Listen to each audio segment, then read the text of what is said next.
Hello guys, how are you? I'm Hardeep Singh. Welcome back to your own YouTube channel.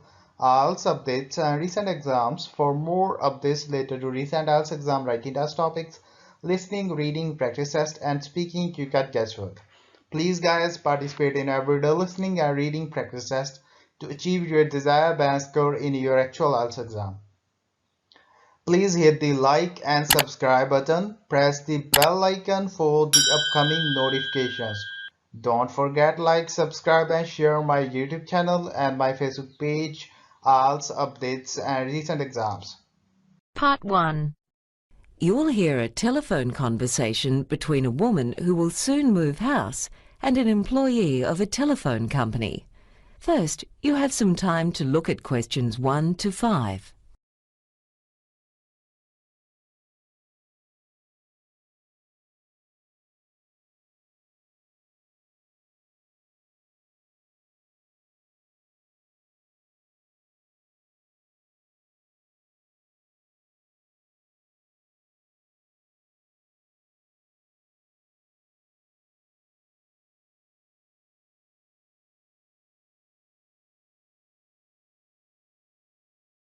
Now listen and answer questions 1 to 5.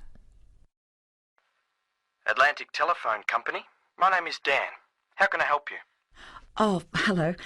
I'm calling because you're my telephone service provider and I'm going to be moving house next week. I need to have my phone disconnected and then I want to have it connected at the new address. We can do that for you now over the phone if you like. Oh, that'd be good. All right then. First, could you tell me your phone number? Yes, it's 5062 7840. The customer says the number is 5062 7840. So 5062 7840 has been written next to the example on the question paper. Now continue with questions 1 to 5. Thank you. And is the account in your name? Yes, it is. Could you spell your full name, please? It's Penny Ryan. That's PENNYRYAN. Thank you. Now I just need to ask you a question for security purposes. I hope you don't mind, but could you tell me your date of birth, Ms. Ryan? No, I don't mind. It's the 24th of March 1982. Right. And do you know yet the date on which you'll be moving? Yes, it's next Tuesday, the 16th of September. Thank you. Now, madam, can you tell me where you'll be moving to? My new address will be 18 King Street, Blacktown. Uh-huh. I can allocate you a new telephone number now if you like, though it won't be operational till you actually have it connected. Oh, that'd be really useful. I could tell my friends the new number even before I move. Do you have a pen and paper handy? Yes. Okay. Your new number will be 7690-3275. Great. Now, up until now, you've been receiving your telephone bills once a month. As a long-standing customer, you have the option of being billed only once every 3 months if you like. Oh, I'll stick with monthly bills. It just makes it easier for me to stay within my household budget. All right then. Before you hear the rest of the conversation, you have some time to look at questions 6 to 10.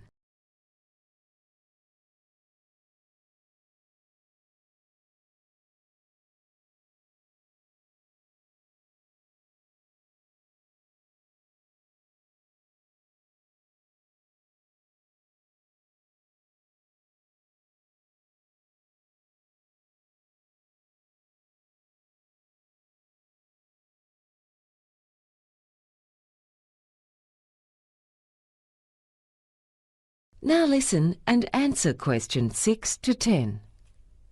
Now, Ms. Ryan, could you tell me which type of contract you are on with Atlantic Telephone Company? Is it Home Plus, Economy Saver, or Flexible Bundle? Let me think. I think I used to be on Home Plus, but then I got a mobile phone and I wasn't using my landline that much anymore, so I switched plans.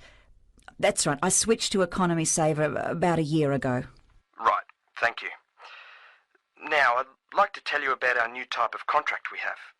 It's called the 3-in-1. If you have your landline, your mobile, and the internet connection with us, you get a 20% discount every time you pay the bill. Oh, but with my mobile, I'm using a very cheap provider, but they're not that reliable. If I do switch contracts, will I be locked in for a certain time period? Well, that's the case with Home Plus, but with this one you're free to change again at any time without penalty. Ah. In that case, I'll switch from Economy Saver to 3-in-1. Good. I'm sure you'll find you'll make real savings with that. Oh, I just have a question about the internet. Yes. What do you want to know? There are certain times when I can make unlimited downloads, like if I want to download a movie. That's from 10 p.m. to 6 a.m, isn't it? It's a bit more restricted than that. It's from 1 a.m. to 6 a.m. It turns out that the peak period of accessing large files is from 11 at night to 2 in the morning. Oh, well, that's interesting. There must be a lot of night owls. I suppose so. Now, do you mind if I ask you, what's the main type of phone call you make? Any information you give me will be kept confidential. It's just information that helps us provide a better service to our customers. All right then. But what do you mean by type of phone call? Would you say the majority of your calls are to friends and relatives, or are they work-related, or for paying bills and so on?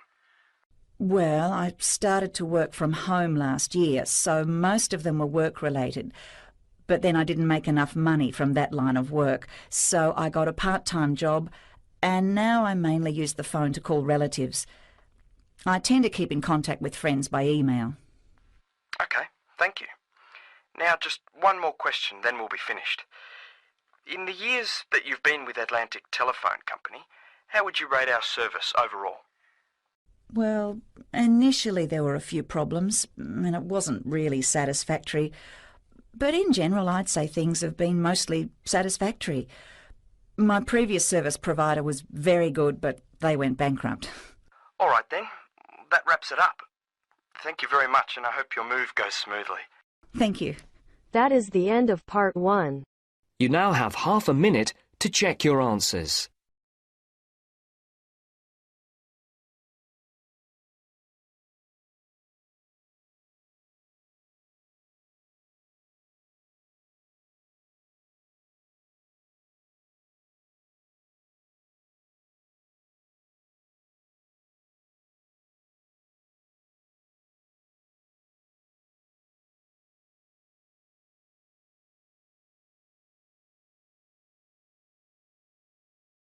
Now turns to part 2. A group of people has just arrived at their hotel for a 2-week holiday. The hotel manager is talking to them about some hotel facilities and rules. First, you have some time to look at questions 11 to 17.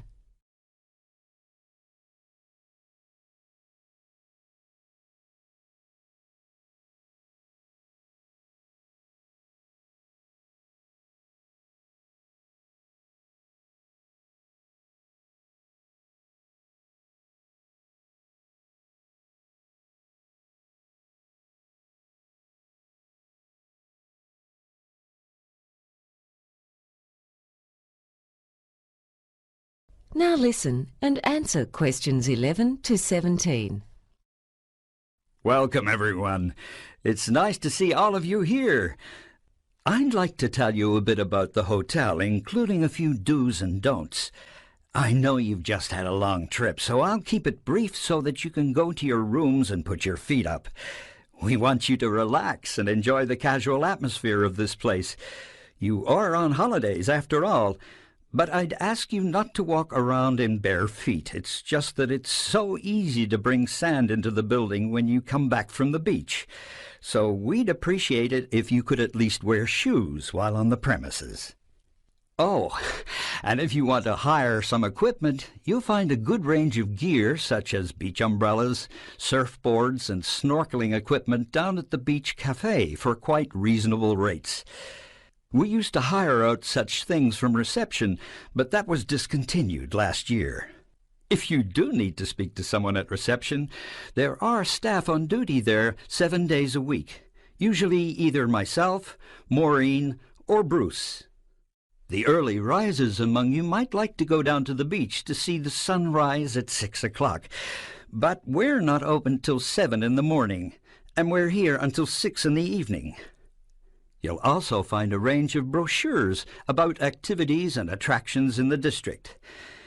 If you need to contact hotel staff after hours, you can just call 7946 from the phone in your room.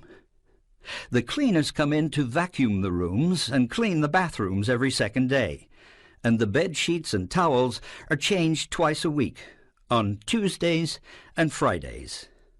Smoking is not allowed inside the building, and we'd also ask you to refrain from smoking when you're near the swimming pool area. If you do need to have a cigarette, you can go out onto your balcony, where you'll also find an ashtray. When you're sitting out on your balcony, you might get a visit from some of the local birds. They're very colorful and friendly, but we'd ask you to resist the temptation to give them something to eat, because they can quickly become dependent on handouts. There's a pond in the garden at the back of the hotel, and we'd appreciate it if you didn't feed the fish. They can get quite ill unless they are given the right kind of food. Just one point on noise. There's a general house rule to keep noise to a minimum after 11 at night. It's fine to enjoy music and lively conversation, but it's important to be considerate and respect everyone's right to have a good sleep. You now have some time to look at questions 18 to 20.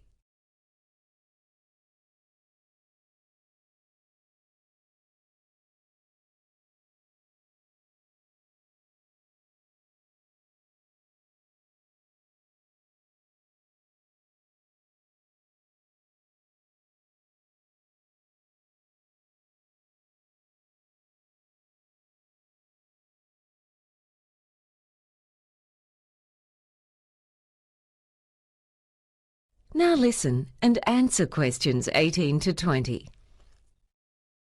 I didn't mean to take up so much of your time, but I've just remembered that I need to tell you a few things about the disposal of garbage. We do like to do things in an environmentally friendly manner around here, and so we recycle garbage where possible. There are separate bins for glass and metal, but we don't yet have a facility in this area for the recycling of plastic. So that should just go in with your general unrecyclable waste, along with food scraps. The gardener wishes he could use them to make compost for the garden, but that's a little impractical at present. It'd be good if you could leave your old newspapers at reception. The local school is involved in a recycling project, and they send someone to the hotel to pick them up. If it's raining and you don't feel like going out, there are plenty of ways to pass the time in the hotel. There's a gym on the second floor if you want to get some exercise, and a couple of billiard tables in a room next to the gym. For relaxation, there's a coin-operated spa, which is also located on the second floor. If you'd like to watch a movie, you can borrow a DVD from reception and watch it in your room. Also, if you've brought your laptop with you, you can connect to the internet in your room for a small fee. All these rules are designed to ensure you have a pleasant stay here. If any of you has the energy to go out tonight, you'll find there's plenty to do. Just around the corner, there's a nightclub if you feel like some dancing. But if you want to have a few drinks without the music, there's a bar in the center of town. But you'll need to take a taxi to get there. There's also a cinema and even a casino down there. If you like to sing, you'll find a karaoke club right across the road from the hotel. Anyway, I hope you all have a very happy stay with us. That is the end of part 2. You now have half a minute to check your answers.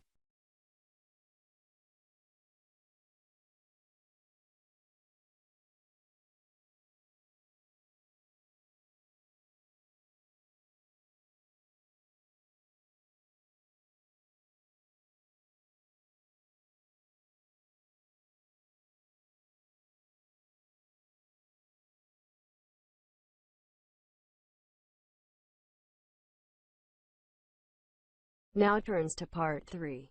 Here are two students discussing the new term at their university.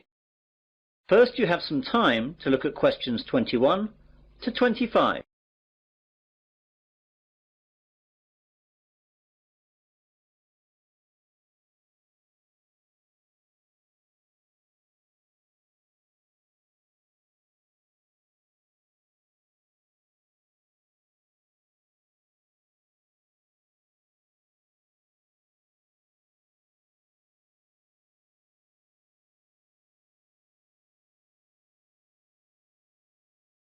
Now listen carefully and answer questions 21 to 25.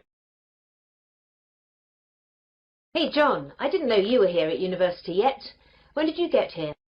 Oh, just yesterday, Thursday.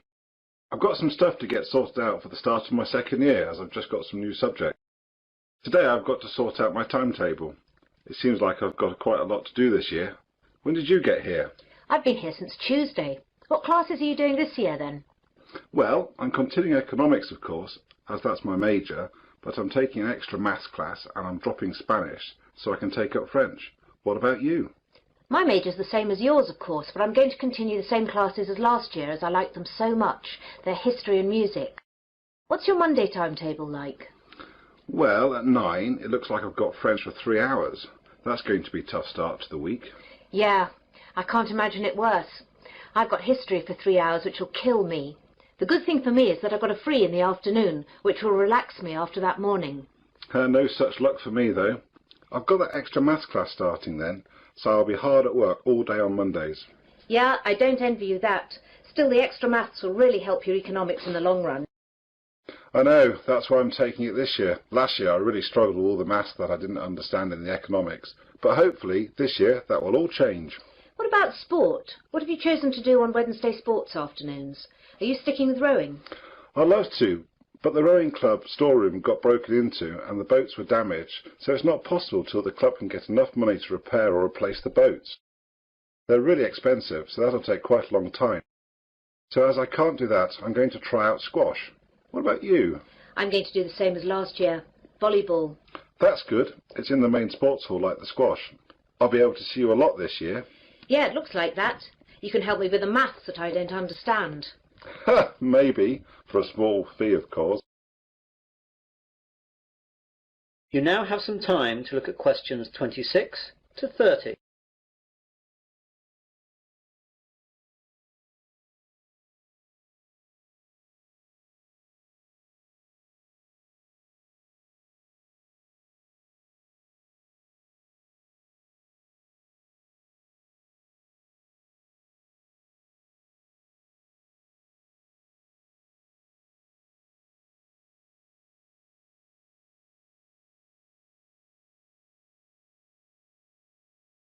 Now listen to the rest of the discussion and answer questions 26 to 30.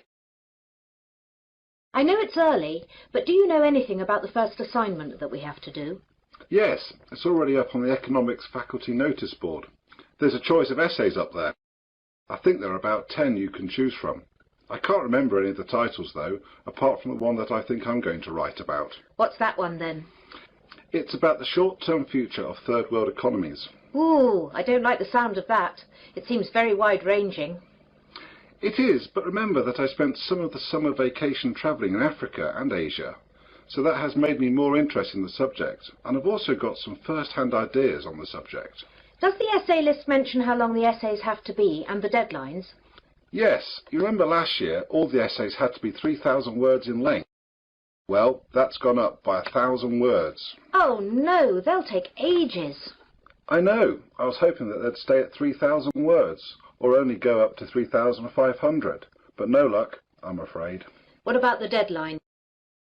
The first one has to be in by the 30th of October, and the second one by the 30th of November. It looks like one essay a month like last year. Well, at least that hasn't changed. But as it's the end of September now, that leaves only a month to get the first one done. I'm going to have to get onto that straight away. Yes, you'd better. If you want to talk about it, I'm going to be at the campus cafeteria at 1:30 for lunch. We could go over some questions. I can't then, as I'll be in the sports hall working out. How about 3 this afternoon at the Economics Common Room? That seems okay. We'll be right by the economics course office where the questions are, so that'll be convenient for checking up on them. Okay, see you then. Bye. Bye. That is the end of part 3. You now have half a minute to check your answers.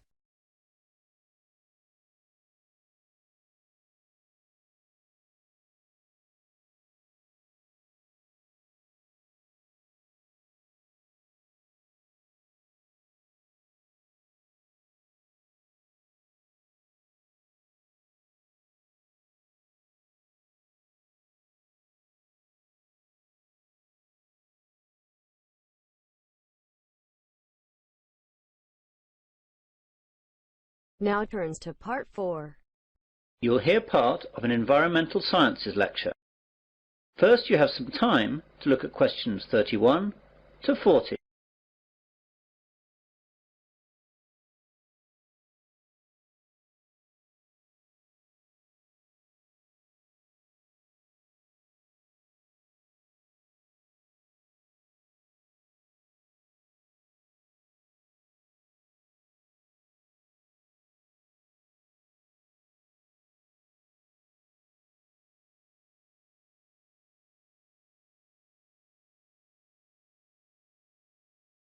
Now listen carefully and answer questions 31 to 40. Good morning, everyone. My name is Professor Wilson, and I'm lecturing you today as part of your Environmental Sciences course. Part of this course is concerned with pollution issues in our world today, and part of this lecture will look at some of the ways that the oil industry has developed to deal with oil spills around the world. Oil tankers are the largest ships to sail in the ocean. For countries such as Japan that have no oil deposits of their own, tankers are the only way that oil needed to power their economies can be moved. They are designed to hold millions of barrels of crude or refined oil in reasonable safety and without damage to the environment. When oil is released from these ships, the oil spreads out over the surface of the water in a large slick. These oil slicks can cover hundreds of miles, and they cause huge environmental damage. Oil is released for varying reasons. Accidents while loading and unloading and deliberate spills account for many slicks today, but it is ships hitting other ships or rocks which is the major cause of slicks. Because oil slicks are so damaging to the environment, numerous ways of containing them and cleaning them up have been developed. In previous years, slick cleaners would sometimes try to set fire to the slicks and burn them off, but that is rarely done nowadays because, surprisingly, nearly all oil slicks consist of compounds that aren't flammable. Combustibility comes after refining. The 4 ways of cleaning up oil spills that we'll look at today are as follows: the containment boom, chemical detergents, the sponge, bacteria. The containment boom is the most common method of cleaning up after an oil spill. Barriers are erected in the water and the oil is then sucked up. Basically, a containment boom is just a large float that surrounds and contains the slick. This method is cheap and straightforward, however only functions in very calm seas. Another method to clean slicks is to spray detergent solution from airplanes or boats directly onto the spill. Depending on the detergent, 2 things can happen. One possible result is that the oil can break up into clumps, which sink to the bottom of the ocean. Although these clumps are themselves hazardous, the problems caused by the clumps are much easier to deal with than the problems caused by oil slicks. The other possibility is that the oil then breaks down, which are soon spread and become harmless. This method is well suited to dealing with the larger slicks. A negative aspect is that often the chemicals remain in the water, and they can kill fish and other marine life. A Berlin-based company has developed an alternative method for cleaning up oil spills. Eco-Carbon has invented a giant sponge made of lignite resin that sucks up the oil, preventing it from harming the environment. The sponge comes as a mat, which contains crushed coal, whose small granules can soak up large amounts of oil. The process is safe and cheap. The sponges have so far withstood small-scale testing in pools of water with miniature oil slicks. A unique advantage is that once the oil is absorbed into the mat, it remains fixed there permanently. The downside, however, is that the mats become toxic waste. Scientists are also trying to improve other methods to fight oil spill. At the scenes of oil spills around the world, they found bacteria that seemed to have an appetite for the toxic black sludge. Now the scientists are breeding these bacteria and studying them to determine which is the most effective at reducing oil levels. Eventually they hope to put the best bacteria to work in helping clean up after oil spill disasters. The bacteria actually use the oil as food. As the bacteria reproduce, they eat more and more of the slick until it finally vanishes. Eventually this method should be cheap, easy to administer, and be completely eco-friendly, as when the slick is gone, the bacteria's food source is gone, and they die, leaving nothing behind at all. So far, this method has no discernible drawbacks. Well, that's the end of the section of the lecture on cleaning up spills. This subject is an optional essay for your course. You'll find the reading lists and essay questions on the faculty notice boards along with a deadline for submission. If you choose it, seminars will be held at a later date. That is the end of part 4. You now have half a minute to check your answers. So guys, don't forget like, subscribe and share my YouTube channel and my Facebook page. IELTS updates and recent exams. For more updates related to recent IELTS exam writing test topics, listening, reading, practice test and speaking, you got guesswork. Please guys, participate in everyday new IELTS listening and reading practice tests to achieve your desired band score in your actual IELTS exam. For more IELTS material, visit my official website www.ieltsupdatesandrecentexams.com. The link is given below in the description. If you need PDF files of latest IELTS material, then please join my Telegram channel. So guys, please write your score below the comment section. Again, thanks for listening. God bless you all guys. Stay tuned, stay safe.